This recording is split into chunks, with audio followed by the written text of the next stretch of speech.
ধনধান্যে পুষ্পে ভরা আমরি বসুন্ধরা।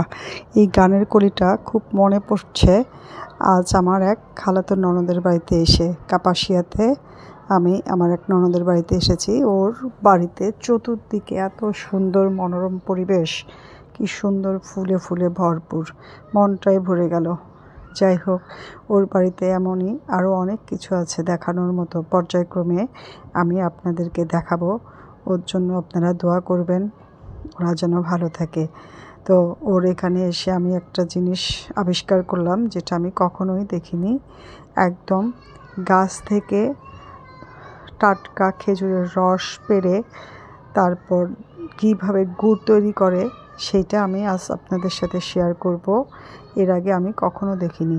তো এটা ফেব্রুয়ারির মাঝামাঝিতে ভিডিওটা করেছি, আপলোড করা হয় নাই সময়ের অভাবে।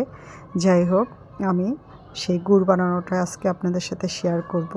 তো ওর বাড়িতে খুবই মনোরম পরিবেশ, ভীষণ সুন্দর।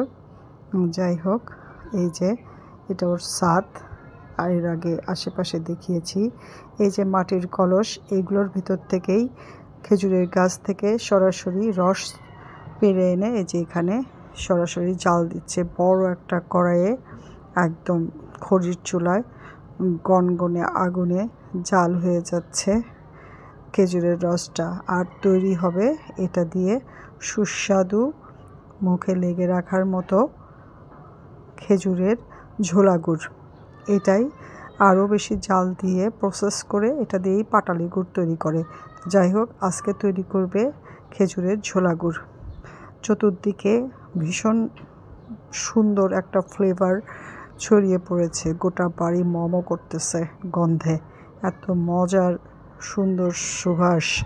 এই যে দেখেন, খেজুরের রস পুরা চেঞ্জ হয়ে গেছে, অন্যরকম একটা কালার চলে এসছে, আর রসটা জাল হয়ে ঘন হতে হতে গুড়ের আকার ধারণ করছে, কেমন টকবগিয়ে বলকাচ্ছে, ভীষণ টেস্টি, মুখে লেগে থাকার মতো।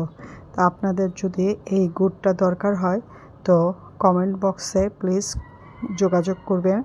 তো এই বছর আর না, পরের বছরে আপনারা পাবেন, কারণ এরা প্রতি বছরই এই অথেন্টিক গুড়টা তৈরি করে, আর ওর এখান থেকেই অনেক মানুষ এসে কিনে নিয়ে যায়। যাই হোক, আপনারা যদি চান যোগাযোগ করতে পারেন। আমি এটা জীবনে কখনোই দেখিনি, আজ প্রথম দেখার সুযোগ হয়েছে, তাই আপনাদের সাথেও শেয়ার করলাম কিভাবে খেজুরের রস দিয়ে জাল দিয়ে গুড় তৈরি করতে হয়। সেটাই দেখতে পাচ্ছেন।